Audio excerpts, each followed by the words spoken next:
आप सुन रहे हैं जगत गुरु तत्वदर्शी संत रामपाल जी महाराज द्वारा लिखित पुस्तक गीता तेरा ज्ञान अमृत का पेज नंबर 18। प्रमाण। जैसे ब्रह्मा जी की आयु 100 वर्ष बताई जाती है, देवताओं का वर्ष कितने समय का है? सुनो। 4 युग, सत्ययुग, त्रेतायुग, द्वापर युग तथा कलयुग का एक चतुर्युग होता है, जिसमें मनुष्यों के 43,20,000 वर्ष होते हैं। इस प्रकार बने 1008 चतुर्युग का ब्रह्मा जी का दिन और इतनी ही रात्रि होती है। ऐसे 30 दिन रात्रि का 1 महीना तथा 12 महीनों का ब्रह्मा जी का 1 वर्ष हुआ। ऐसे 100 वर्ष की श्री ब्रह्मा जी की आयु है। श्री विष्णु जी की आयु श्री ब्रह्मा जी से 7 गुना है, यानी 700 वर्ष। श्री शंकर जी की आयु श्री विष्णु जी से 7 गुना अधिक, यानी 4900 वर्ष। ब्रह्म क्षर पुरुष की आयु 70,000। शंकर की मृत्यु के पश्चात एक ब्रह्म की मृत्यु होती है, अर्थात क्षर पुरुष की मृत्यु होती है। इतने समय का अक्षर पुरुष का 1 युग होता है। अक्षर पुरुष की आयु गीता अध्याय 8 श्लोक 17 में कहा है, सहस्र युग पर्यंतम अह यत ब्रह्मणः विदुः रात्रिम युग सहस्रांतम ते अहोरात्रा विदः जना है। अनुवाद। आज तक सर्व अनुवादकर्ताओं ने उचित अनुवाद नहीं किया। सबने ब्रह्मा का 1000 चतुर्युग लिखा है, यह गलत है। देखें इसी पुस्तक के पृष्ठ 204 से 357 तक में गीता अध्याय 8 श्लोक 17 के अनुवाद की फोटोकॉपी, जो गीता प्रेस गोरखपुर से प्रकाशित है। मूल पाठ में सहस्र युग लिखा है, न कि सहस्र चतुर्युग। इसलिए गीता अध्याय 8 श्लोक 17 का अनुवाद ऐसे बनता है, ब्रह्मणः यानी अक्षर पुरुष का, यत यानी जो, अह यानी दिन है वह, सहस्रयुग पर्यंतम यानी 1000 युग की अवधि वाला, और रात्रिम यानी रात्रि को भी, युग सहस्रांतम यानी 1000 युग की अवधि वाली जो पुरुष, विदुः यानी जानते हैं, ते यानी वे, जना यानी व्यक्ति, अहोरात्र यानी दिन रात को, विदः यानी जानने वाले हैं। भावार्थ। इस श्लोक में ब्रह्मा शब्द मूल पाठ में नहीं है और न ही चतुर्युग शब्द मूल पाठ में है। इसमें ब्रह्मणः शब्द है, जिसका अर्थ सच्चिदानंद ब्रह्म अर्थात परम अक्षर ब्रह्म होता है, परंतु प्रकरण अनुसार ब्रह्मणः का अर्थ ब्रह्म से अन्य परब्रह्म यानी अक्षर ब्रह्म भी होता है। प्रमाण। गीता अध्याय 17 श्लोक 23 में ब्रह्मणः का अर्थ सच्चिदानंद घन ब्रह्म किया है, वह अनुवादकों ने ठीक किया है। इस गीता अध्याय 8 श्लोक 17 में आयु का प्रकरण है, इसलिए यहाँ पर ब्रह्मणः का अर्थ अक्षर ब्रह्म बनता है। यहाँ अक्षर पुरुष की आयु की जानकारी दी है। अक्षर पुरुष का 1 दिन उपरोक्त 1000 युग का होता है। 70,000 शंकर की मृत्यु के पश्चात एक क्षर पुरुष की मृत्यु होती है, वह समय 1 युग अक्षर पुरुष का होता है। ऐसे बने हुए 1000 युग का अक्षर पुरुष का दिन तथा इतनी ही रात्रि होती है। ऐसे 30 दिन रात्रि का 1 महीना तथा 12 महीनों का अक्षर पुरुष का 1 वर्ष तथा ऐसे 100 वर्ष की अक्षर पुरुष की आयु है। आप सुन रहे हैं जगत गुरु तत्वदर्शी संत रामपाल जी महाराज द्वारा लिखित पुस्तक गीता तेरा ज्ञान अमृत का पेज नंबर 19। इसके पश्चात इसकी मृत्यु होती है, इसलिए गीता अध्याय 15 श्लोक 16 में क्षर पुरुष तथा अक्षर पुरुष दोनों नाशवान कहे हैं। गीता अध्याय 15 श्लोक 17 में जो वास्तव में अविनाशी परमात्मा कहा है, यह परमात्मा सर्व प्राणियों के नष्ट होने पर भी नाश में नहीं आता। प्रमाण। गीता अध्याय 8 श्लोक 20 से 22 में स्पष्ट है कि वह परम अक्षर ब्रह्म सब प्राणियों के नष्ट होने पर भी कभी नष्ट नहीं होता। उदाहरण, जैसे सफेद मिट्टी के बने कप प्लेट होते हैं, उनका ज्ञान है कि हाथ से छूटे और पक्के फर्श पर गिरे और टूटे, अर्थात नाशवान क्षर है। यह स्थिति तो क्षर पुरुष की जानो। दूसरे कप प्लेट स्टील यानी इस्पात के बने हो, वे बहुत समय उपरांत जंग लगकर नष्ट होते हैं, शीघ्र नहीं टूटते व नष्ट नहीं होते। मिट्टी के बने कप प्लेट की तुलना में स्टील के कप प्लेट चिरस्थायी हैं, अविनाशी प्रतीत होते हैं, परंतु हैं नाशवान। इसी प्रकार स्थिति अक्षर पुरुष की जानो। तीसरे कप प्लेट सोने के बने हों, वे कभी नष्ट नहीं होते, उनको जंग नहीं लगता। यह स्थिति परम अक्षर ब्रह्म की जानो। यह वास्तव में अविनाशी हैं, इसलिए प्रकरणवश अक्षर का अर्थ नाशवान भी होता है, वास्तव में अक्षर का अर्थ अविनाशी होता है। उदाहरण के लिए गीता अध्याय 8 श्लोक 11 में मूल पाठ यत अक्षरम वेद विदः वदन्ति विशन्ति यत यतयः बीतरागाः यत इच्छन्तः ब्रह्मचर्यम चरन्ति तत्ते पदम संग्रहेण प्रवक्षे। अनुवाद, इस श्लोक में अक्षर का अर्थ अविनाशी परमात्मा के लिए है। वेद विदः यानी तत्वदर्शी संत अर्थात वेद के तात्पर्य को जानने वाले महात्मा, यत यानी जिसे, अक्षरम यानी अविनाशी, वदंती यानी कहते हैं, यतयः यानी साधनारत, बीतरागा यानी आसक्ति रहित साधक, यत यानी जिस लोक में, विशन्ति यानी प्रवेश करते हैं, और यत यानी जिस परमात्मा को, इच्छन्तः यानी चाहने वाले साधक, ब्रह्मचर्यम यानी ब्रह्मचर्य अर्थात शिष्य परंपरा का, चरंती यानी आचरण करते हैं, तत् यानी उस, पदम यानी पद को, ते यानी तेरे लिए मैं, संग्रहेण यानी संक्षेप में, प्रवक्षे यानी कहूँगा। इस श्लोक में अक्षर का अर्थ अविनाशी परमात्मा ठीक है।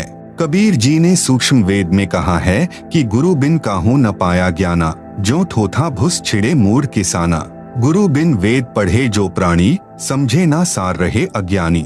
प्रश्न नंबर 10, आप पूर्ण मोक्ष किसे मानते हैं? उत्तर, गीता अध्याय 15 श्लोक 4 में वर्णन है कि तत्वदर्शी संत की प्राप्ति के पश्चात तत्व ज्ञान रूपी शस्त्र से अज्ञान को काटकर, अर्थात अच्छी तरह ज्ञान समझकर, उसके पश्चात परमेश्वर के उस परम पद की यानी सत्यलोक की खोज करनी चाहिए। आप सुन रहे हैं जगत गुरु तत्वदर्शी संत रामपाल जी महाराज द्वारा लिखित पुस्तक गीता तेरा ज्ञान अमृत का पेज नंबर 20, जहां जाने के पश्चात साधक फिर लौटकर संसार में कभी नहीं आते, अर्थात उनका जन्म कभी नहीं होता। जिस परमात्मा ने सर्व रचना की है, केवल उसी की भक्ति पूजा करो। पूर्ण मोक्ष उसी को कहते हैं जिसकी प्राप्ति के पश्चात पुनः जन्म न हो, जन्म मरण का चक्र सदा के लिए समाप्त हो जाए। प्रश्न नंबर 11, क्या गीता ज्ञान दाता ब्रह्म की भक्ति से पूर्ण मोक्ष संभव है? उत्तर, नहीं। प्रश्न नंबर 12, गीता अध्याय 8 श्लोक 16 में प्रमाण है कि गीता ज्ञान दाता ने कहा है कि हे अर्जुन, मुझे प्राप्त होकर पुनर्जन्म नहीं होता। आप कैसे कहते हैं कि ब्रह्म भक्ति से पूर्ण मोक्ष संभव नहीं? उत्तर, श्री देवी महापुराण सचित्र मोटा टाइप केवल हिंदी गीता प्रेस गोरखपुर से प्रकाशित के 7वें स्कंध पृष्ठ 562 से 563 पर प्रमाण है कि श्री देवी जी ने राजा हिमालय को उपदेश देते हुए कहा है कि हे राजन, अन्य सब बातों को छोड़कर, मेरी भक्ति भी छोड़कर केवल एक ओम नाम का जाप कर, ब्रह्म प्राप्ति का यही एक मंत्र है। इससे संसार के उस पार जो ब्रह्म है उसको पा जाओगे, तुम्हारा कल्याण हो। वह ब्रह्मलोक रूपी दिव्य आकाश में रहता है। भावार्थ है कि ब्रह्म साधना का केवल एक ओम नाम का जाप है, इससे ब्रह्म की प्राप्ति होती है और वह साधक ब्रह्मलोक में चला जाता है। इसी गीता अध्याय 8 श्लोक 16 में कहा है कि ब्रह्मलोक सहित सर्वलोक पुनरावर्ती में है, अर्थात ब्रह्मलोक में गए साधक का भी पुनर्जन्म होता है। ब्रह्म की भक्ति से पूर्ण मोक्ष नहीं होता। इस गीता अध्याय 8 श्लोक 16 का अनुवाद गीता प्रेस गोरखपुर से प्रकाशित गीता में तथा अन्य प्रकाशन की गीता में गलत किया है। गीता अध्याय 8 श्लोक 16, आ ब्रह्म भुवनात् लोकाः पुनरावर्तिनः अर्जुन माम उपेत्य तु कौन्तेय पुनर्जन्म न विद्यते। इसका अनुवाद गलत किया है, जो इस प्रकार है, हे अर्जुन, ब्रह्म लोक पर्यंत सब लोग पुनरावर्ती में हैं, अर्थात जहां जाने के पश्चात पुनः संसार में लौटकर आना पड़े, परंतु मुझे प्राप्त होकर पुनः जन्म नहीं होता। यह अनुवाद गलत है। देखें इसी पुस्तक के पृष्ठ 204 से 357 पर अध्याय 8 श्लोक 16 का अनुवाद जो गीता प्रेस गोरखपुर वालों ने किया है, उसी की फोटोकॉपी लगाई है। इसका वास्तविक अनुवाद इस प्रकार है, ब्रह्मलोक तक सर्वलोक पुनरावर्ती में हैं, अर्थात ब्रह्मलोक में भी गए व्यक्तियों का पुनर्जन्म होता है जो यह नहीं जानते हैं। हे अर्जुन, मुझे प्राप्त होकर भी उनका पुनर्जन्म है। इस श्लोक में विद्यते शब्द का अर्थ जानना बनता है। आप सुन रहे हैं जगत गुरु तत्वदर्शी संत रामपाल जी महाराज द्वारा लिखित पुस्तक गीता तेरा ज्ञान अमृत का पेज नंबर 21, गीता अध्याय 6 श्लोक 23 में विद्यात शब्द का अर्थ जानना किया है। यहाँ इस श्लोक में भी विद्यते का अर्थ जानना बनता है। देखें इसी पुस्तक में इसी श्लोक की फोटोकॉपी में। अधिक स्पष्ट करने के लिए गीता अध्याय 8 श्लोक 15 पर्याप्त है। मूल पाठ, माम उपेत्य पुनर्जन्म दुखालयम अशाश्वतम न आपनुवंती महात्मनः संसिद्धिम परमाम गता है। अनुवाद, माम यानी मुझे प्राप्त होकर, पुनर्जन्म यानी पुनर्जन्म होता है, जो अशाश्वतम यानी नाशवान जीवन, दुखालयम यानी दुखों का घर है, परमाम यानी परम, संसिद्धिम गता यानी सिद्धि को प्राप्त, महात्मयः यानी महात्माजन, न आपनुवंती यानी पुनर्जन्म को प्राप्त नहीं होते। गीता अध्याय 8 श्लोक 15। भावार्थ, गीता ज्ञान दाता ने कहा है कि मुझे प्राप्त होकर तो दुखों का घर यह क्षणभंगुर जीवन जन्म मरण होता है। जो महात्मा परम गति को प्राप्त हो जाते हैं उनका पुनर्जन्म नहीं होता। विचारें, यदि गीता अध्याय 8 श्लोक 1 से 10 तक का सारांश निकालें जो इस प्रकार है। अर्जुन ने पूछा, गीता अध्याय 8 श्लोक 1 की तत् ब्रह्म क्या है? गीता ज्ञान दाता ने गीता अध्याय 8 श्लोक 3 में उत्तर दिया कि वह परम अक्षर ब्रह्म है। फिर गीता ज्ञान दाता ने अध्याय 8 श्लोक 5 व 7 में अपनी भक्ति करने को कहा है तथा गीता अध्याय 8 श्लोक 8, 9, 10 में परम अक्षर ब्रह्म की भक्ति करने को कहा है।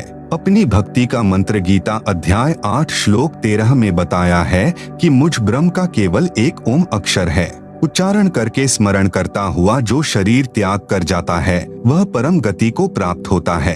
पूर्व में श्री देवी पुराण से सिद्ध कर आए हैं कि ओम का जाप करके ब्रह्म लोक प्राप्त होता है। गीता अध्याय 8 श्लोक 16 में स्पष्ट है कि ब्रह्म लोक में गए साधक का भी पुनर्जन्म होता है। इसलिए गीता अध्याय 8 श्लोक 13 में ओम नाम के जाप से होने वाली परम गति का वर्णन है, परंतु गीता अध्याय 8 श्लोक 8, 9, 10 में जिस सच्चिदानंद घन ब्रह्म अर्थात परम दिव्य पुरुष की भक्ति करने को कहा है उसका मंत्र गीता अध्याय 17 श्लोक 23 में लिखा है। ओम तत् सत इति निर्देशः ब्रह्मणः त्रिविधः स्मृतः ब्राह्मणाः तेन वेदाः च यज्ञाः च विहिताः पुरा। अनुवाद, सच्चिदानंद घन ब्रह्म की भक्ति का मंत्र ओम तत्सत है। ओम मंत्र ब्रह्म यानी क्षर पुरुष का है। तत् यह सांकेतिक है जो अक्षर पुरुष का है। सत मंत्र भी सांकेतिक मंत्र है जो परम अक्षर ब्रह्म का है। इन तीनों मंत्रों के जाप से वह परम गति प्राप्त होगी जो गीता अध्याय 15 श्लोक 4 में कही है कि जहाँ जाने के पश्चात साधक फिर लौटकर संसार में कभी नहीं आते। आप सुन रहे हैं जगत गुरु तत्वदर्शी संत रामपाल जी महाराज द्वारा लिखित पुस्तक गीता तेरा ज्ञान अमृत का पेज नंबर 22। यदि गीता अध्याय 8 श्लोक 16 का यह अर्थ सही माने कि मुझे प्राप्त होने वाले का पुनर्जन्म नहीं होता तो गीता अध्याय 2 श्लोक 12, गीता अध्याय 4 श्लोक 5, गीता अध्याय 10 श्लोक 2 गलत सिद्ध हो जाते हैं, जिनमें गीता ज्ञान दाता ने कहा है कि अर्जुन तेरे और मेरे बहुत जन्म हो चुके हैं, तू नहीं जानता, मैं जानता हूँ। मेरी उत्पत्ति को न देवता जानते, न महर्षिगण तथा न सिद्ध जानते। विचारणीय विषय यह है कि जब साध्य इष्ट का ही जन्म मृत्यु होता है तो साधक को वह मोक्ष कैसे प्राप्त हो सकता है जिससे पुनर्जन्म नहीं होता है। इसलिए गीता अध्याय 8 श्लोक 16 का अनुवाद जो मैंने ऊपर किया है वही सही है कि गीता ज्ञानदाता ने कहा है कि ब्रह्मलोक तक सब लोग पुनरावर्ती में हैं, अर्थात ब्रह्मलोक में गए प्राणी भी लौटकर संसार में जन्म को प्राप्त होते हैं। जो यह नहीं जानते वे मेरी भक्ति करके भी पुनर्जन्म को प्राप्त होते हैं। इसीलिए तो गीता ज्ञान दाता ने अध्याय 18 श्लोक 62 में कहा है कि हे अर्जुन, तू सर्वभाव से उस परमेश्वर की शरण में जा। उस परमेश्वर की कृपा से ही तू परम शांति को तथा सनातन परम धाम अर्थात सत्यलोक को प्राप्त होगा। यही प्रमाण गीता अध्याय 15 श्लोक 4 में है कि तत्वदर्शी संत से तत्व ज्ञान प्राप्त करके उस तत्व ज्ञान रूपी शस्त्र से अज्ञान को काटकर उसके पश्चात परमेश्वर के उस परम पद की खोज करनी चाहिए, जहाँ जाने के पश्चात साधक फिर लौटकर संसार में कभी नहीं आते। जिस परमेश्वर से संसार रूपी वृक्ष की प्रवृत्ति विस्तार को प्राप्त हुई है, अर्थात जिस परमेश्वर ने संसार की रचना की है। गीता ज्ञान दाता ने कहा है कि केवल उसी की भक्ति कर, सर्व का उसी से कल्याण संभव है। प्रमाणित हुआ कि ब्रह्म की भक्ति से पूर्ण मोक्ष संभव नहीं है। केवल पूर्ण परमात्मा परम अक्षर ब्रह्म की भक्ति से ही पूर्ण मोक्ष संभव है। प्रश्न नंबर 13। ओम यह मंत्र तो ब्रह्म का जाप हुआ, फिर यह क्यों कह रहे हो कि ब्रह्म की भक्ति से पूर्ण मोक्ष नहीं होता? आपने बताया कि गीता अध्याय 17 श्लोक 23 में ओम तत्सत इस मंत्र के जाप से पूर्ण मोक्ष होता है। इस मंत्र में भी तो ओम मंत्र है। उत्तर, जैसे इंजीनियर या डॉक्टर बनने के लिए शिक्षा की आवश्यकता होती है। पहले प्रथम कक्षा पढ़नी पड़ती है, फिर धीरे धीरे 5वीं 8वीं इस प्रकार 10वीं कक्षा पास करनी पड़ती है। उसके पश्चात आगे पढ़ाई करनी होती है, फिर ट्रेनिंग करके इंजीनियर या डॉक्टर बना जाता है। ठीक इसी प्रकार श्री ब्रह्मा, विष्णु, शिव, गणेश तथा देवी की साधना करनी पड़ती है। मैं स्वयं करता हूँ तथा अपने अनुयायियों से कराता हूँ। आप सुन रहे हैं जगत गुरु तत्वदर्शी संत रामपाल जी महाराज द्वारा लिखित पुस्तक गीता तेरा ज्ञान अमृत का पेज नंबर 23। यह तो 5वीं कक्षा तक की पढ़ाई अर्थात साधना जाने, दूसरे शब्दों में 5 कमलों को खोलने की साधना है। और ब्रह्म की साधना 10वीं कक्षा तक की पढ़ाई जाने अर्थात ब्रह्मलोक तक की साधना है, जो ओम का जाप करना है। और अक्षर पुरुष की साधना को 14वीं कक्षा की पढ़ाई अर्थात साधना जानो, जो तत् मंत्र का जाप है। तत् मंत्र तो सांकेतिक है, वास्तविक मंत्र तो इससे भिन्न है, जो उपदेशी को ही बताया जाता है। परम अक्षर पुरुष की साधना इंजीनियर या डॉक्टर की पढ़ाई अर्थात साधना जानो, जो सत शब्द से करनी होती है। यह सत मंत्र भी सांकेतिक है, वास्तविक मंत्र भिन्न है, जो उपदेशी को बताया जाता है। इसको सार नाम भी कहते हैं। इसलिए अकेले ब्रह्म के नाम ओम से पूर्ण मोक्ष प्राप्त नहीं हो सकता। ओम नाम का जाप ब्रह्म का है। इसकी साधना से ब्रह्म लोक प्राप्त होता है, जिसके विषय में गीता अध्याय 8 श्लोक 16 में कहा है कि ब्रह्म लोक में गए साधक भी पुनर्जन्म को प्राप्त होते हैं। पुनर्जन्म है तो पूर्ण मोक्ष नहीं हुआ, जो गीता अध्याय 15 श्लोक 4 में कहा है कि परमात्मा के उस परम पद की खोज करनी चाहिए, जहां जाने के पश्चात साधक कभी लौटकर पुनर्जन्म में नहीं आता। वह पूर्ण मोक्ष पूर्ण गुरु से शास्त्रानुकूल भक्ति प्राप्त करके ही संभव है। विश्व में वर्तमान में मेरे यानी संत रामपाल दास के अतिरिक्त किसी के पास नहीं है। प्रश्न नंबर 14, परमात्मा एक है या अनेक हैं? उत्तर, कुल का मालिक एक है। प्रश्न नंबर 15, वह परमात्मा कौन है जो कुल का मालिक है? कहाँ प्रमाण है? उत्तर, वह परमात्मा परम अक्षर ब्रह्म है जो कुल का मालिक है। प्रमाण श्रीमद् भगवत गीता अध्याय 15 श्लोक 1 से 4 तथा 16 से 17 में है। गीता अध्याय 15 श्लोक 1 से 4 का सारांश व भावार्थ है कि उल्टे लटके हुए वृक्ष के समान संसार को जानो। जैसे वृक्ष की जड़ें तो ऊपर हैं, नीचे तीनों गुण रूपी शाखाएं जानो। गीता अध्याय 15 श्लोक 1 में यह भी स्पष्ट किया है कि तत्वदर्शी संत की क्या पहचान है। तत्वदर्शी संत वह है जो संसार रूपी वृक्ष के सर्वांग यानी सभी भाग भिन्न भिन्न बताए। विशेष वेद मंत्रों की जो आगे फोटोकॉपियां लगाई हैं, ये आर्य समाज के आचार्यों तथा महर्षि दयानंद द्वारा अनुवादित हैं और सार्वदेशिक आर्य प्रतिनिधि सभा दिल्ली द्वारा प्रकाशित हैं, जिनमें वर्णन है कि परमेश्वर स्वयं पृथ्वी पर सशरीर प्रकट होकर कवियों की तरह आचरण करता हुआ सत्य आध्यात्मिक ज्ञान सुनाता है। प्रमाण ऋग्वेद मंडल नंबर 9 सूक्त 86 मंत्र 26 से 27, ऋग्वेद मंडल 9 सूक्त 82 मंत्र 1 से 2, सूक्त 96 मंत्र 16 से 20, ऋग्वेद मंडल 9 सूक्त 94 मंत्र 1, ऋग्वेद मंडल 9 सूक्त 95 मंत्र 2, ऋग्वेद मंडल 9 सूक्त 20 मंत्र 1, ऋग्वेद मंडल 9 सूक्त 54 मंत्र 3 में इन मंत्रों में कहा है कि परमात्मा सर्व भवनों अर्थात लोकों के ऊपर के लोक में विराजमान है। आप सुन रहे हैं जगत गुरु तत्वदर्शी संत रामपाल जी महाराज द्वारा लिखित पुस्तक गीता तेरा ज्ञान अमृत का पेज नंबर 24। जब जब पृथ्वी पर अज्ञान की वृद्धि होने से अधर्म बढ़ जाता है, तो परमात्मा स्वयं सशरीर चलकर पृथ्वी पर प्रकट होकर यथार्थ अध्यात्म ज्ञान का प्रचार लोकोक्तियों, शब्दों, चौपाइयों, साखियों, कविताओं के माध्यम से कवियों जैसा आचरण करके घूम फिरकर करता है, जिस कारण से एक प्रसिद्ध कवि की उपाधि भी प्राप्त करता है। कृपया देखें उपरोक्त मंत्रों की फोटोकॉपी इसी पुस्तक के पृष्ठ 104 से 119 पर। परमात्मा ने अपने मुख कमल से ज्ञान बोलकर सुनाया था। उसे सूक्ष्म वेद कहते हैं, उसी को तत्व ज्ञान भी कहते हैं। तत्व ज्ञान का प्रचार करने के कारण परमात्मा तत्वदर्शी संत भी कहलाने लगता है। उस तत्वदर्शी संत रूप में प्रकट परमात्मा ने संसार रूपी वृक्ष के सर्वांग इस प्रकार बताए। कबीर, अक्षर पुरुष एक वृक्ष है, क्षर पुरुष वाकी डार, तीनों देवा शाखा हैं, पात रूप संसार। भावार्थ, वृक्ष का जो हिस्सा पृथ्वी से बाहर दिखाई देता है उसको तना कहते हैं। जैसे संसार रूपी वृक्ष का तना तो अक्षर पुरुष है, तने से मोटी डार निकलती है, वह अक्षर पुरुष जानो। डार के मानो 3 शाखाएं निकलती हों, उनको तीनों देवता रजगुण ब्रह्मा जी, सतगुण विष्णु जी तथा तमगुण शिव हैं, तथा इन शाखाओं पर टहनियों व पत्तों को संसार जानो। इस संसार रूपी वृक्ष के उपरोक्त भाग जो पृथ्वी से बाहर दिखाई देते हैं, मूल यानी जड़े जमीन के अंदर हैं, जिनसे वृक्ष के सर्वांगों का पोषण होता है। गीता अध्याय 15 श्लोक 16 से 17 में 3 पुरुष कहे हैं। श्लोक 16 में 2 पुरुष कहे हैं, क्षर पुरुष तथा अक्षर पुरुष, दोनों की स्थिति ऊपर बता दी है।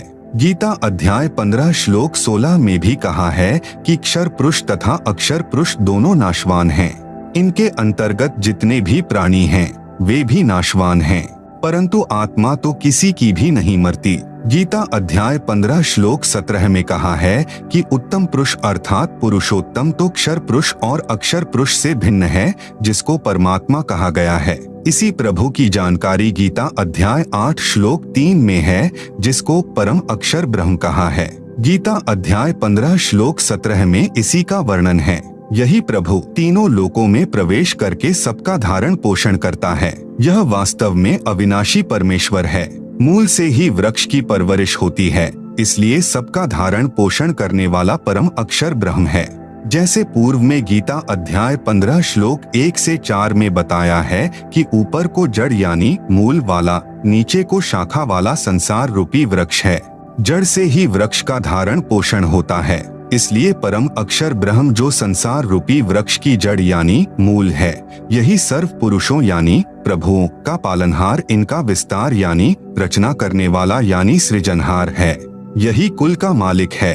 आप सुन रहे हैं जगत गुरु तत्वदर्शी संत रामपाल जी महाराज द्वारा लिखित पुस्तक गीता तेरा ज्ञान अमृत का पेज नंबर 25।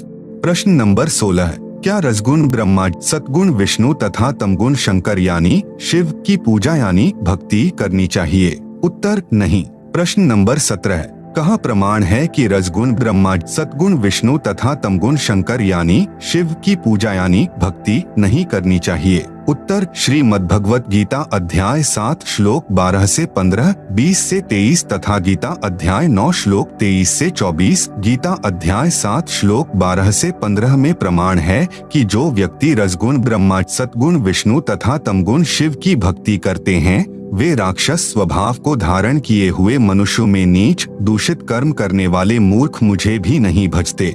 यह प्रमाण गीता अध्याय 7 श्लोक 12 से 15 में है। फिर गीता अध्याय 7 के ही श्लोक 20 से 23 तथा गीता अध्याय 9 श्लोक 23 से 24 में यही कहा है। और क्षर पुरुष, अक्षर पुरुष तथा परम अक्षर पुरुष गीता अध्याय 15 श्लोक 16 से 17 में जिनका वर्णन है को छोड़कर श्री ब्रह्मा, श्री विष्णु तथा श्री शिव जी अन्य देवताओं में गिने जाते हैं। इन दोनों अध्यायों यानी गीता अध्याय 7 तथा अध्याय 9 में ऊपर लिखे श्लोकों में गीता ज्ञान दाता ने कहा है कि जो साधक जिस भी उद्देश्य को लेकर अन्य देवताओं को भजते हैं, वे भगवान समझकर भजते हैं। उन देवताओं को मैंने कुछ शक्ति प्रदान कर रखी है। देवताओं के भजने वालों को मेरे द्वारा किए विधान से कुछ लाभ मिलता है, परंतु उन अल्प बुद्धि वालों का वह फल नाशवान होता है। देवताओं को पूजने वाले देवताओं के लोक में जाते हैं, मेरे पुजारी मुझे प्राप्त होते हैं। गीता अध्याय 16 श्लोक 23 से 24 में कहा है कि शास्त्र विधि को त्याग कर जो साधक मनमाना आचरण करते हैं, अर्थात जिन देवताओं, पितरों, यक्षों, भैरों, भूतों की भक्ति करते हैं और मनकल्पित मंत्रों का जाप करते हैं, उनको न तो कोई सुख होता है, न कोई सिद्धि प्राप्त होती है तथा न उनकी गति अर्थात मोक्ष होता है। इससे तेरे लिए है अर्जुन, कर्तव्य यानी जो भक्ति करनी चाहिए और अकर्तव्य यानी जो भक्ति न करनी चाहिए की व्यवस्था में शास्त्र ही प्रमाण है। गीता अध्याय 17 श्लोक 1 में अर्जुन ने पूछा कि हे कृष्ण, क्योंकि अर्जुन मान रहा था कि श्री कृष्ण ही ज्ञान सुना रहा है, परंतु श्री कृष्ण के शरीर में प्रेत की तरह प्रवेश करके काल यानी ब्रह्म ज्ञान बोल रहा था, जो पहले प्रमाणित किया जा चुका है। जो व्यक्ति शास्त्र विधि को त्याग कर अन्य देवताओं आदि की पूजा करते हैं, वे स्वभाव में कैसे होते हैं?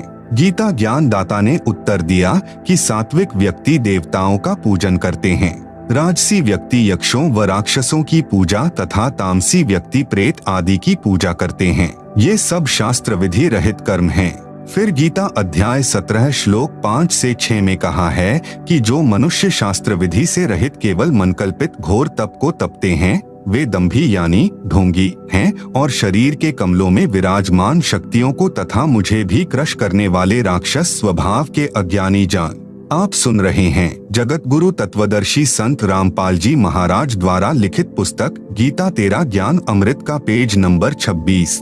सूक्ष्म वेद में भी परमेश्वर जी ने कहा है कि कबीर माई मसानी सेठ शीतला भैरव भूत हनुमंत परमात्मा से न्यारा रहे, जो इनको पूजंत। राम भजय तो राम मिले, देव भजय सो देव, भूत भजय सो भूत भवै, सुनो सकल सुरभे।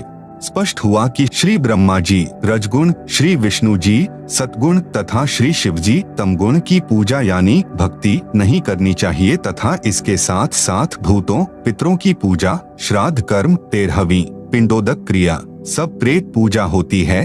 भैरव तथा हनुमान जी की पूजा भी नहीं करनी चाहिए। प्रश्न नंबर 18, क्या अक्षर पुरुष यानी ब्रह्म की पूजा यानी भक्ति करनी चाहिए या नहीं? उत्तर, यदि पूर्ण मोक्ष चाहते हो, जो गीता अध्याय 15 श्लोक 4 में बताया है कि तत्व ज्ञान प्राप्ति के पश्चात परमेश्वर के उस परम पद की खोज करनी चाहिए, जहां जाने के पश्चात साधक लौटकर फिर कभी संसार में जन्म नहीं लेता, तो अक्षर पुरुष यानी ब्रह्म जो संसार रूपी वृक्ष की डार है की पूजा भक्ति नहीं करनी चाहिए। प्रश्न नंबर 19, पूर्व में जितने ऋषि महर्षि हुए हैं, वे सब ब्रह्म की पूजा करते और कराते थे। ओम नाम को सबसे बड़ा तथा उत्तम मंत्र जाप करने का बताते थे। क्या वे अज्ञानी थे? यदि ब्रह्म की भक्ति उत्तम नहीं है तो गीता में कोई प्रमाण बताएं। उत्तर, पूर्व में बताया गया है कि यथार्थ अध्यात्म ज्ञान स्वयं परमेश्वर यानी परम अक्षर ब्रह्म धरती पर सशरीर प्रकट होकर ठीक ठीक बताता है। देखें प्रमाण वेद मंत्रों में। इसी पुस्तक के पृष्ठ 104 पर परमेश्वर द्वारा बताए ज्ञान को सूक्ष्म वेद यानी तत्व ज्ञान कहा गया है। तत्व ज्ञान में परमात्मा ने बताया है कि गुरु बिन काहू न पाया ज्ञाना, जो थोथा भुस छड़े मूढ़ किसाना। गुरु बिन वेद पढ़े जो प्राणी, समझे ना सार रहे अज्ञानी। जिन ऋषियों व महर्षियों को सतगुरु नहीं मिला, उनकी यह दशा थी कि वेद पढ़ते थे परंतु वेदों का सार नहीं समझ सके। उदाहरण के लिए श्री देवी पुराण सचित्र मोटा टाइप गीता प्रेस गोरखपुर से प्रकाशित के पृष्ठ 414 पर चौथे स्कंद में लिखा है कि सत्ययुग के ब्राह्मण यानी महर्षि वेद के पूर्ण विद्वान होते थे और श्री देवी यानी दुर्गा की पूजा करते थे। विचार करें, श्रीमद् भगवत गीता चारों वेदों का सारांश है। आप जी गीता जी को तो जानते ही हो, पढ़ते भी होंगे। क्या गीता में कहीं लिखा है कि श्री देवी की पूजा करो? आप सुन रहे हैं जगत गुरु तत्वदर्शी संत रामपाल जी महाराज द्वारा लिखित पुस्तक गीता तेरा ज्ञान अमृत का पेज नंबर 27। इसी प्रकार चारों वेदों में कहीं नहीं लिखा है कि दुर्गा यानी श्री देवी की पूजा करो। तो क्या समझा वेदों को उन महर्षियों ने? क्या खाक विद्वान थे सत्ययुग के महर्षि? उन्हीं महर्षियों का मनमाना विधान है कि ओम नाम सबसे बड़ा अर्थात उत्तम है, जो कहते थे कि ब्रह्म पूजा यानी भक्ति सर्वश्रेष्ठ है। प्रिय पाठ को जो ब्रह्म की पूजा इष्ट देव मानकर करते थे, वे अज्ञानी थे। उनकी ब्रह्म साधना अनुत्तम गति देने वाली है। गीता में प्रमाण श्रीमद् भगवत गीता अध्याय 7 श्लोक 12 से 15 में तो बताया है कि जो तीनों गुणों रजगुण ब्रह्मा, सतगुण विष्णु तथा तमगुण शंकर की पूजा करने वाले राक्षस स्वभाव को धारण किए हुए मनुष्यों में नीच दूषित कर्म करने वाले मूर्ख मुझे भी नहीं भजते। यह गीता ज्ञान दाता ने कहा है। फिर गीता अध्याय 7 के ही श्लोक 16 से 18 तक में गीता ज्ञान दाता यानी ब्रह्म ने कहा है कि मेरी भक्ति 4 प्रकार से करते हैं, अर्थार्थी, आर्त, जिज्ञासु तथा ज्ञानी। फिर कहा कि ज्ञानी मुझे अच्छा लगता है, ज्ञानी को मैं अच्छा लगता हूँ। गीता अध्याय 7 श्लोक 18। इस श्लोक में गीता ज्ञान दाता ने कहा है कि ये ज्ञानी आत्मा हैं तो उदार यानी अच्छी, परंतु ये सब मेरी अनुत्तम गति अर्थात घटिया गति में आश्रित हैं। इस श्लोक गीता अध्याय 7 श्लोक 18 में गीता ज्ञान दाता ब्रह्म स्वयं स्वीकार कर रहा है कि मेरी भक्ति से होने वाली गति अनुत्तम यानी अश्रेष्ठ यानी घटिया है। गीता अध्याय 7 श्लोक 19 में कहा है कि बहुनाम जन्मानाम अन्ते ज्ञानवान माम प्रपद्यते वासुदेवः सर्वम इति सह महात्मा सुदुर्लभः। अनुवाद: गीता ज्ञान दाता ब्रह्म ने कहा है कि मेरी भक्ति बहुत बहुत जन्मों के अंत में कोई ज्ञानी आत्मा करता है, अन्यथा अन्य देवी देवताओं व भूत पितरों की भक्ति में जीवन नाश करते रहते हैं। गीता ज्ञान दाता ने अपनी भक्ति से होने वाले लाभ अर्थात गति को भी गीता अध्याय 7 श्लोक 18 में अनुत्तम यानी घटिया बता दिया है। इसलिए गीता अध्याय 7 श्लोक 19 में कह रहा है कि यह बताने वाला महात्मा मुश्किल से मिलता है कि वासुदेव ही सब कुछ है, यही सबका सृजनहार है, यही पापनाशक पूर्ण मोक्षदायक, यही पूजा के योग्य है, यही यानी वासुदेव ही कुल का मालिक परम अक्षर ब्रह्म है। केवल इसी की भक्ति करो, अन्य की नहीं। गीता ज्ञान दाता ने भी स्वयं कहा है कि हे अर्जुन, तू सर्वभाव से उस परमेश्वर की शरण में जा। उस परमेश्वर की कृपा से ही तू परम शांति को तथा सनातन परम धाम यानी सत्यलोक को प्राप्त होगा। यह गीता अध्याय 18 श्लोक 62 में प्रमाण है।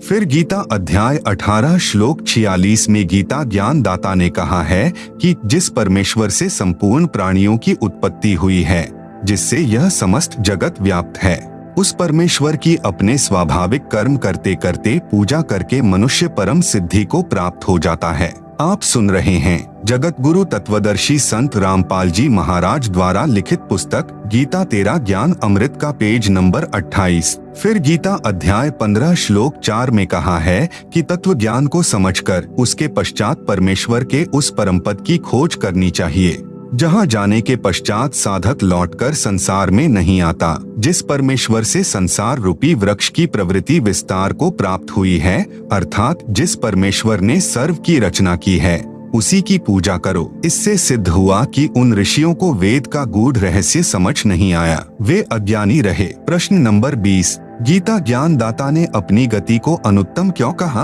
उत्तर: गीता ज्ञान दाता ने अध्याय 2 श्लोक 12, गीता अध्याय 4 श्लोक 5, गीता अध्याय 10 श्लोक 2 में कहा है कि अर्जुन, तेरे और मेरे बहुत जन्म हो चुके हैं, तू नहीं जानता, मैं जानता हूँ। मेरी उत्पत्ति को ऋषि महर्षि तथा देवता नहीं जानते। तू और मैं तथा ये राजा व सैनिक बहुत बार पहले भी जन्मे हैं, आगे भी जन्मेंगे। पाठक जन विचार करें, जब ब्रह्म कह रहा है कि मेरा भी जन्म मरण होता है, तो ब्रह्म के पुजारी को गीता अध्याय 15 श्लोक 4 वाली गति यानी मोक्ष प्राप्त नहीं हो सकती, जिसमें जन्म मरण सदा के लिए समाप्त हो जाता है। जब तक जन्म मरण है तब तक परम शांति नहीं हो सकती। उसके लिए गीता ज्ञानदाता ने असमर्थता व्यक्त की है।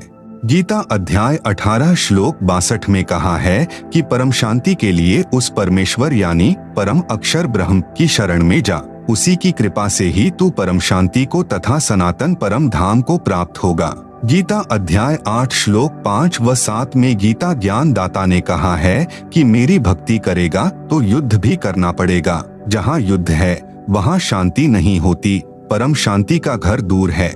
इसलिए गीता ज्ञान दाता ने अपनी गति को यानी ओम नाम के जाप से होने वाला लाभ अनुत्तम यानी घटिया बताया है। प्रश्न नंबर 21, आपने प्रश्न नंबर 13 के उत्तर में कहा है कि पूर्ण मोक्ष की प्राप्ति के लिए ब्रह्मा विष्णु शिव गणेश तथा देवी और अक्षर ब्रह्म व अक्षर ब्रह्म की साधना करनी पड़ती है। दूसरी ओर कह रहे हो कि ब्रह्मा विष्णु शिव अन्य देवता हैं, अक्षर ब्रह्म भी पूजा यानी भक्ति योग्य नहीं है, केवल परम अक्षर ब्रह्म की ही पूजा यानी भक्ति करनी चाहिए। उत्तर: मैं नहीं कह रहा, आपके सद्ग्रंथ कह रहे हैं।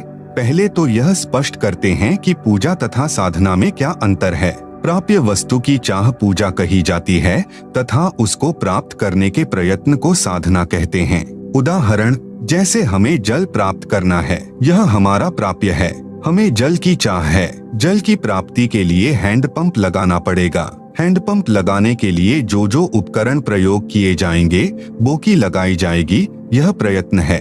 आप सुन रहे हैं जगत गुरु तत्वदर्शी संत रामपाल जी महाराज द्वारा लिखित पुस्तक गीता तेरा ज्ञान अमृत का पेज नंबर 29। इसी प्रकार परमेश्वर का वह परम पद प्राप्त करना हमारी चाह है, जहाँ जाने के पश्चात साधक लौटकर संसार में नहीं आता। हमारा प्राप्य परमेश्वर तथा उनका सनातन परम धाम है। उसको प्राप्त करने के लिए किया गया नाम जाप हवन यज्ञ आदि आदि साधना है।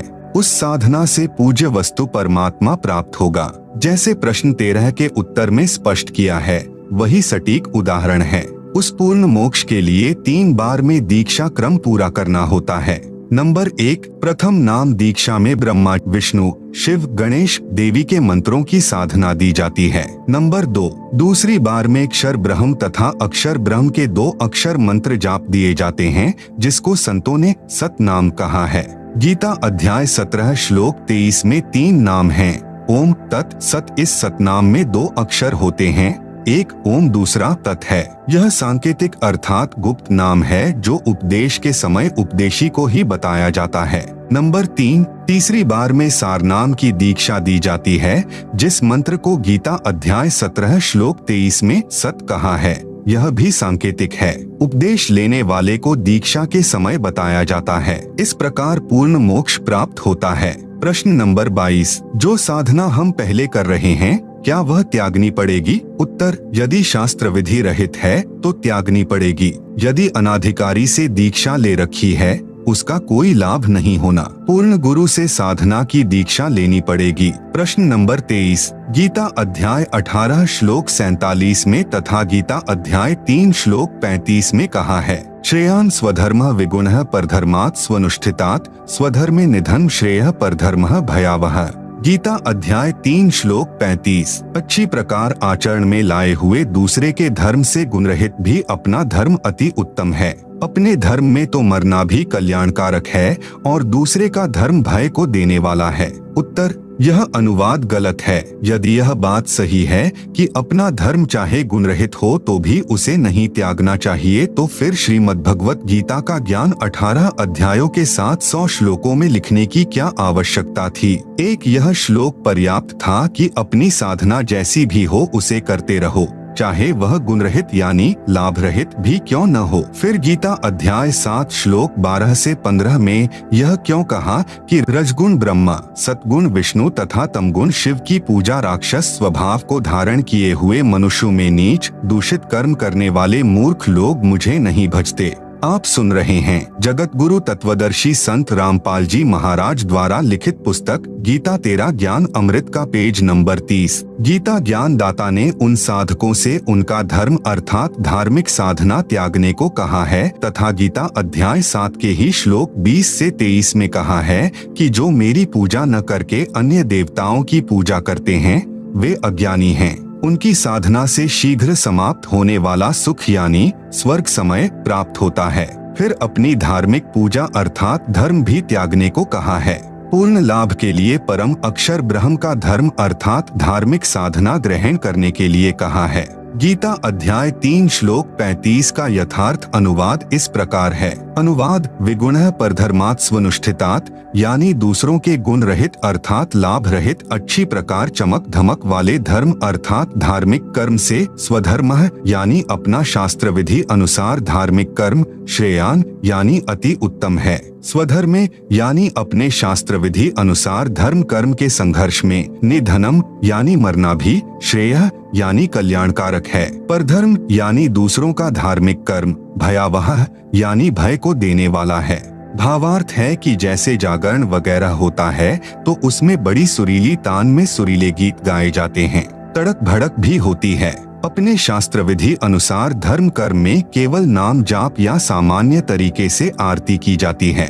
किसी भी वेद या गीता में श्री देवी जी की पूजा तथा जागरण करने की आज्ञा नहीं है, जिस कारण शास्त्र विधि त्याग कर मनमाना आचरण हुआ, इसलिए व्यर्थ है। दूसरों का शास्त्र विधि रहित धार्मिक कर्म देखने में अच्छा लगता है, उसमें लोग दिखावा अधिक होता है, तो सत्य साधना करने वाले को दूसरों के धार्मिक कर्म को देखकर डर बन जाता है कि कहीं हमारी भक्ति ठीक न हो, परंतु तत्व ज्ञान को समझने के पश्चात यह भय समाप्त हो जाता है। तत्व ज्ञान में बताया है कि दुर्गा ध्यान पड़े जिस बगड़म ता संगति डूबे सब नगरम, दंभ करे डूंगर चढ़े अंतर झीनी झूल, जग जाने बंदगी करें बोवे सूल बबूल। इसलिए विगुण अर्थात लाभ रहित धार्मिक साधना को त्याग कर सत्य साधना शास्त्र विधि अनुसार करने से ही कल्याण होगा। प्रश्न नंबर 24, मैंने पारखी संत श्री अभिलाष दास के विचार सुने थे। वे कह रहे थे कि संसार का कोई रचने वाला भगवान वगैरह नहीं है, यह नर मादा के संयोग से बनता है फिर समाप्त हो जाता है, कोई भगवान नहीं है, जीव ही ब्रह्म है, जीव ही करता है।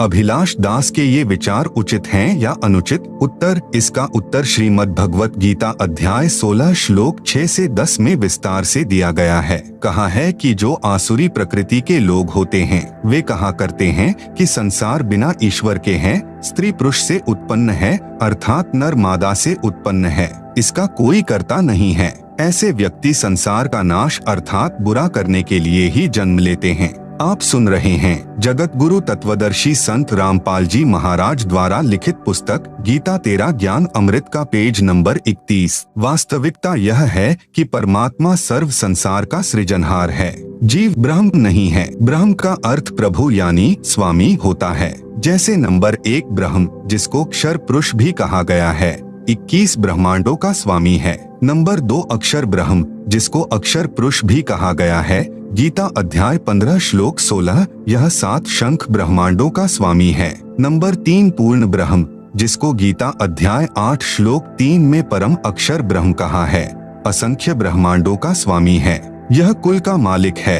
यह कहना कि कोई भगवान नहीं है, संसार केवल स्त्री पुरुष या नर मादा से उत्पन्न होता है, समाप्त हो जाता है, जीव ही करता है अर्थात जीव ही ब्रह्म है, यह पूर्णतया अनुचित है। प्रश्न नंबर 25, श्रीमद् भगवत गीता में ज्ञान दाता ने अध्याय 8 श्लोक 5 तथा 7 में कहा है कि जो पुरुष अंत काल में भी मेरा स्मरण करता हुआ शरीर त्याग कर जाता है वह मुझे प्राप्त होता है। इसलिए अर्जुन, सब समय में मेरा स्मरण कर, युद्ध भी कर, मुझे ही प्राप्त होगा। इसलिए गीता अध्याय 18 श्लोक 62 में कहा है कि उस परमात्मा की शरण में जा। गीता ज्ञान दाता ने घुमा फिरा कर कहा है कि मेरी ही साधना स्मरण कर, आप अन्य परमात्मा बता रहे हो, वह विश्वसनीय नहीं है। क्या गीता में कहीं और भी लिखा है गीता ज्ञान दाता से अन्य परमात्मा की भक्ति साधना करने के लिए? उत्तर, गीता अध्याय 7 श्लोक 29 में गीता ज्ञान दाता ने बताया है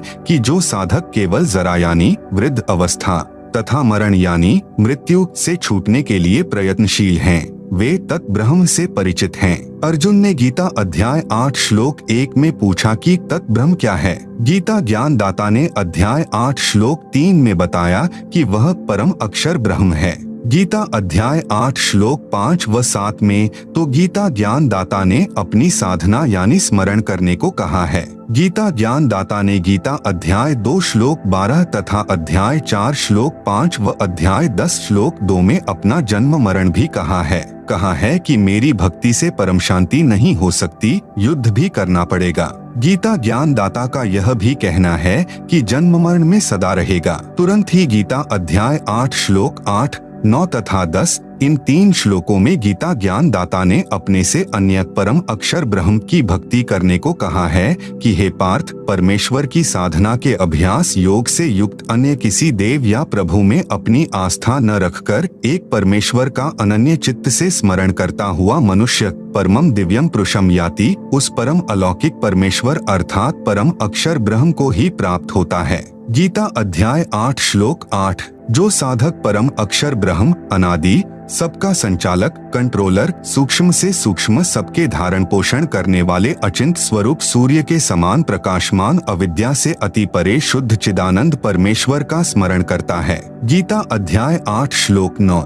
आप सुन रहे हैं जगत गुरु तत्वदर्शी संत रामपाल जी महाराज द्वारा लिखित पुस्तक गीता तेरा ज्ञान अमृत का पेज नंबर 32। वह भक्ति साधना युक्त साधक अंतकाल में भी भक्ति की शक्ति से भ्रेकुटी के मध्य में प्राणों अर्थात श्वासों को अच्छी प्रकार स्थापित करके फिर निश्चल मन से स्मरण करता हुआ उस दिव्य परम पुरुषम यानी अलौकिक परम पुरुष अर्थात परम अक्षर ब्रह्म जो गीता ज्ञान दाता से अन्य है को ही प्राप्त होता है। यह प्रमाण गीता के इसी अध्याय 8 श्लोक 11 से 22 में भी है। गीता अध्याय 8 श्लोक 11 में कहा है कि तत्वदर्शी अर्थात वेद को ठीक से जानने वाले, जिसे अविनाशी कहते हैं, उस परम पद को तेरे लिए कहता हूँ। गीता अध्याय 8 श्लोक 12 में वर्णन है कि उसको प्राप्त करने की साधना श्वासों से नाम स्मरण करने से होती है। गीता अध्याय 8 श्लोक 13 में गीता ज्ञान दाता ने कहा है कि मुझ ब्रह्म का केवल एक ओम अक्षर है,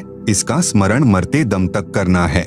वह इस मंत्र से होने वाली परम गति अर्थात ब्रह्मलोक को प्राप्त होता है। गीता अध्याय 8 श्लोक 16 में कहा है कि ब्रह्मलोक में गए साधक भी पुनः लौटकर संसार में जन्म लेते हैं, फिर मरते हैं। यह पूर्ण मोक्ष नहीं है। गीता अध्याय 8 श्लोक 14 में कहा है कि जो मेरी साधना स्मरण करता है उसके लिए मैं सुलभ हूँ। गीता अध्याय 8 श्लोक 15 में गीता ज्ञान दाता ने कहा है कि मुझे प्राप्त होकर तो सदा पुनर्जन्म होता है, जो दुखों का घर क्षण भंगुर जीवन है, और जो साधक परम अक्षर ब्रह्म की साधना भक्ति करते हैं वे परम सिद्धि को प्राप्त होकर अमर हो जाते हैं, वे पुनः जन्म मरण को प्राप्त नहीं होते। गीता अध्याय 8 श्लोक 16 में गीता ज्ञान दाता ने कहा है कि ब्रह्मलोक तक सब लोग पुनरावर्ती में हैं, अर्थात ब्रह्मलोक तक सब लोकों में गए साधक सदा जन्म मृत्यु के चक्र में रहते हैं।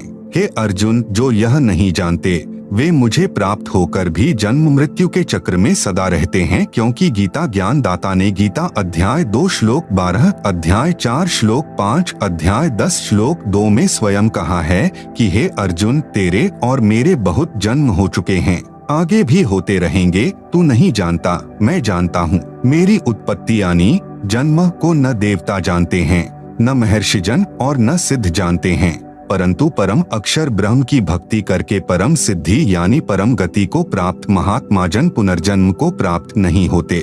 गीता अध्याय 8 श्लोक 17 में अक्षर पुरुष यानी पर ब्रह्म के दिन रात का वर्णन है। बताया है कि ब्रह्मणः यानी पर ब्रह्म का एक दिन 1000 युग का होता है, इतनी ही रात्रि होती है। पर ब्रह्म अर्थात अक्षर पुरुष का वर्णन गीता अध्याय 15 श्लोक 16 में है। उसी का प्रकरण गीता अध्याय 8 श्लोक 17, 18, 19 में है।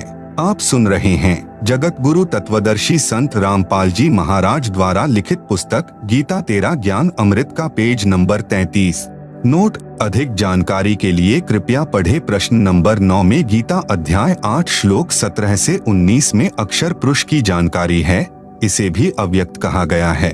इसका दिन समाप्त होने के पश्चात सर्व प्राणी जो अक्षर पुरुष के 21 ब्रह्मांडों में हैं, प्रलय यानी नाश को प्राप्त हो जाते हैं। रात्रि पूरी होने के पश्चात पुनः दिन में संसार में जीव उत्पन्न होते हैं। गीता अध्याय 8 श्लोक 20 में कहा है कि यह अक्षर पुरुष भी अव्यक्त कहा जाता है, परंतु इस अव्यक्त से दूसरा जो विलक्षण सनातन अव्यक्त भाव है वह परम दिव्य पुरुष अर्थात परम अक्षर ब्रह्म तो सब प्राणियों के अक्षर पुरुष तथा इनके अंतर्गत जितने भी जीव हैं, इन सब के नष्ट होने पर भी नष्ट नहीं होता, अर्थात वास्तव में अविनाशी है। गीता अध्याय 8 श्लोक 21 में कहा है कि जो अव्यक्त अक्षर यानी अविनाशी इस नाम से कहा गया है, उस परम पुरुष की प्राप्ति को परम गति कहते हैं। जिस सनातन अव्यक्त परम पुरुष को प्राप्त होकर वापस जन्म मरण में नहीं आते, वह मेरे धाम से श्रेष्ठ धाम है। पहले मैं भी उसी में रहता था, इसलिए कहा है कि वह मेरा भी परम धाम है, क्योंकि गीता ज्ञान दाता भी उस परम सनातन धाम अर्थात सत्यलोक से निष्कासित है। इसकी पूर्ण जानकारी के लिए कृपया पढ़े सृष्टि रचना इसी पुस्तक के पृष्ठ 120 से 187 तक। गीता अध्याय 8 श्लोक 22 में स्पष्ट है।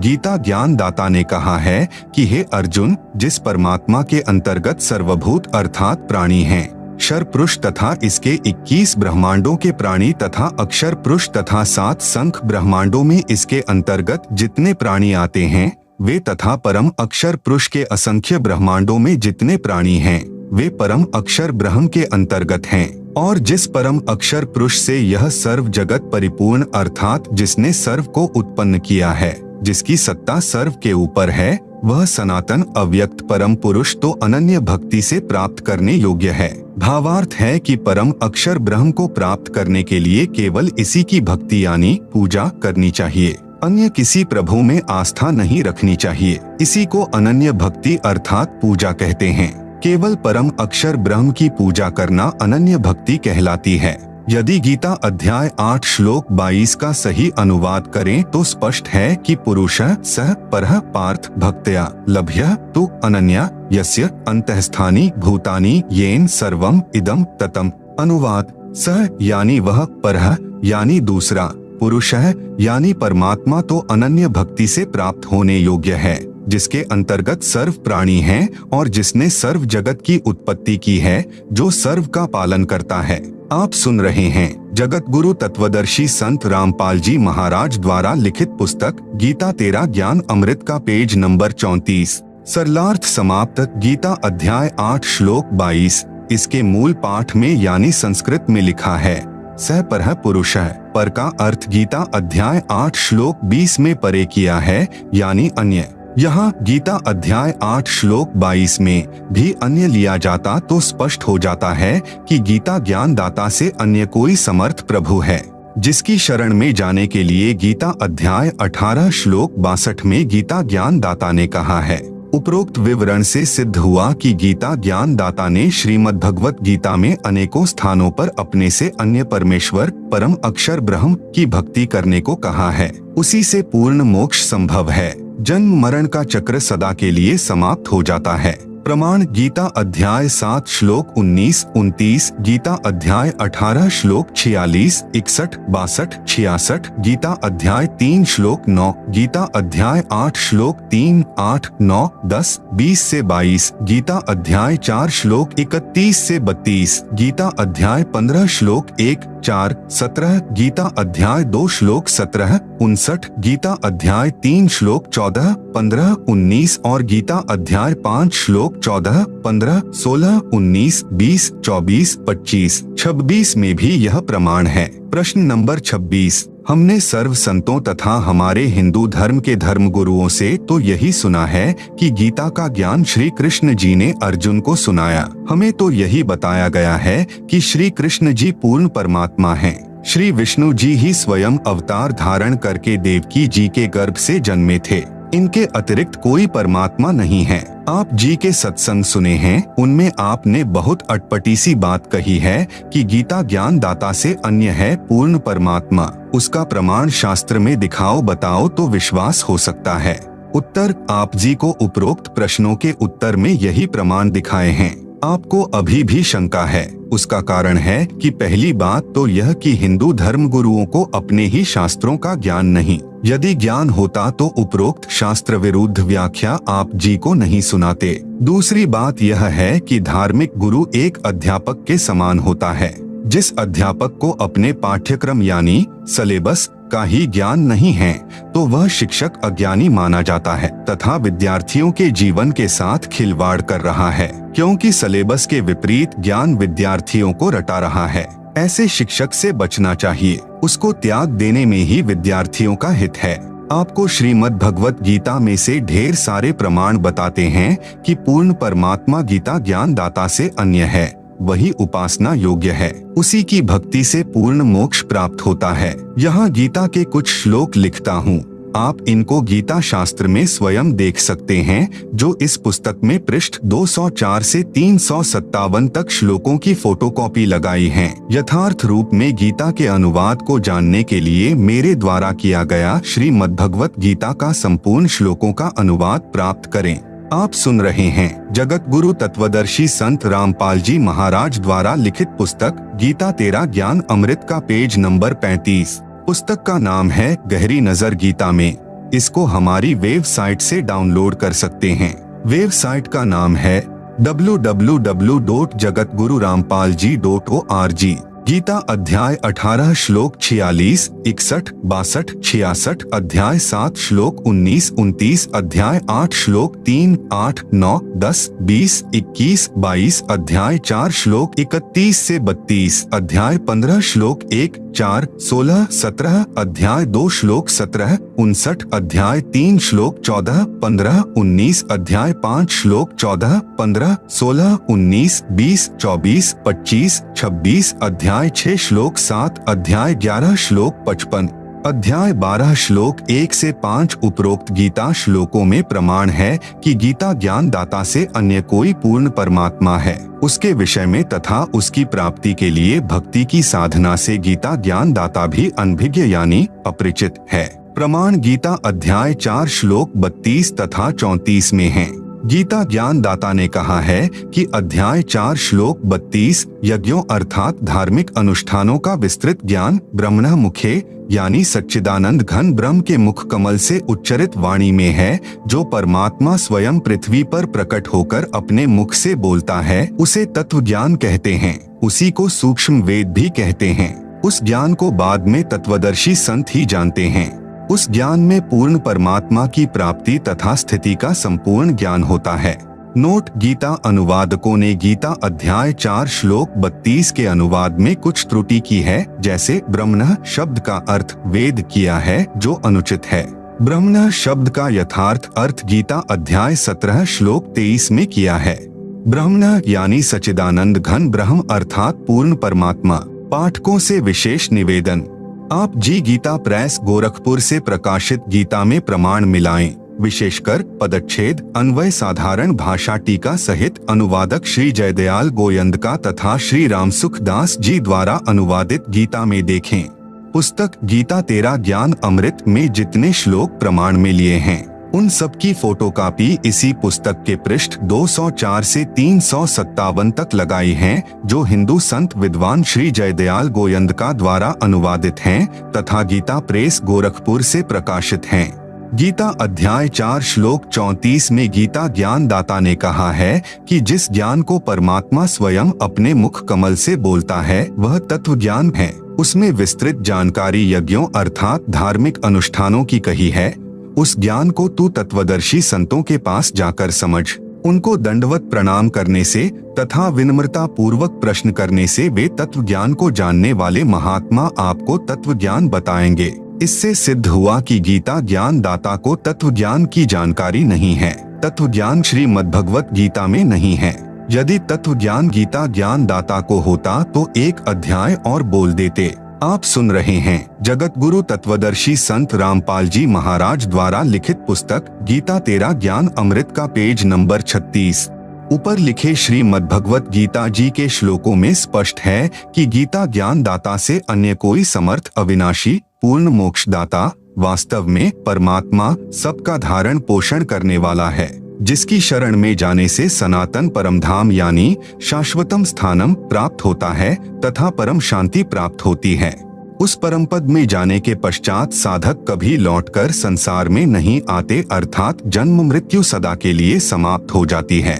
अब उपरोक्त गीता के श्लोकों में से कुछ एक का अनुवाद करके स्पष्ट करता हूँ। गीता अध्याय 18 श्लोक 62 में कहा है कि हे भारत, तू सर्वभाव से उस परमेश्वर की शरण में जा, उसकी कृपा से ही तू परम शांति को तथा सनातन परम धाम को प्राप्त हो जाएगा। हिंदू धर्म के संत मंडलेश्वर धर्मगुरु कहते हैं कि श्री कृष्ण जी अपनी ही शरण में जाने को कह रहे हैं। उन धर्म गुरुओं का यह कहना बिल्कुल अनुचित है, क्योंकि गीता अध्याय 2 श्लोक 7 में कहा है कि हे श्री कृष्ण, मैं यानी अर्जुन आपकी शरण में हूँ, आपका शिष्य हूँ। जो हमारे हित में हो वही राय मुझे दीजिए। गीता अध्याय 4 श्लोक 3 में कहा है कि हे अर्जुन, तू मेरा भक्त है। इस गीता के उल्लेख से स्पष्ट हुआ कि अर्जुन तो पहले से ही श्री कृष्ण जी की शरण में था। इसलिए गीता अध्याय 18 श्लोक 62 का भावार्थ है कि गीता ज्ञान देने वाला अपने से अन्य परमेश्वर की शरण में जाने को कह रहा है। यह भी सिद्ध हुआ कि गीता ज्ञान दाता से कोई अन्य परमेश्वर है। अन्य प्रमाण गीता अध्याय 8 श्लोक 1 के प्रश्न का उत्तर गीता ज्ञान दाता ने श्लोक नंबर 3 में दिया है कि वह परम अक्षर ब्रह्म है। फिर अध्याय 8 के ही श्लोक 5 तथा श्लोक 7 में तो अपनी भक्ति करने को कहा है। फिर श्लोक 8, 9, 10 में परम अक्षर ब्रह्म की भक्ति करने की राय दी है। गीता अध्याय 4 श्लोक 5 में, अध्याय 2 श्लोक 12 में, अध्याय 10 श्लोक 2 में गीता ज्ञान दाता ने अपनी स्थिति स्पष्ट की है कि यदि मेरी भक्ति करेगा तो जन्म मृत्यु तेरे भी सदा बने रहेंगे और मेरे भी। गीता अध्याय 15 श्लोक 1 में तत्वदर्शी संत की पहचान बताई है कि जो व्यक्ति संसार रूपी वृक्ष के सर्वभाग मूल सहित तत्व से जानता है, स वेदवित, यानी वह वेद के तात्पर्य को जानने वाला है, अर्थात वह तत्वदर्शी संत है। फिर अध्याय 15 श्लोक 4 में कहा है कि तत्वदर्शी संत मिलने के पश्चात परमेश्वर के उस परम पद को खोजना चाहिए, जहां जाने के पश्चात साधक फिर लौटकर संसार में कभी जन्म मृत्यु के चक्र में नहीं आते। गीता अध्याय 18 श्लोक 62 में उसका वर्णन किया है कि अर्जुन तू सर्वभाव से उस परमेश्वर की शरण में जा। उस परमेश्वर की कृपा से ही तू परम शांति तथा सनातन परम धाम को प्राप्त हो जाएगा। यह परम शांति है क्योंकि साधक को पुनः जन्म नहीं लेना पड़ता, सदा के लिए अमर लोक यानी सनातन परम धाम में निवास करेंगे।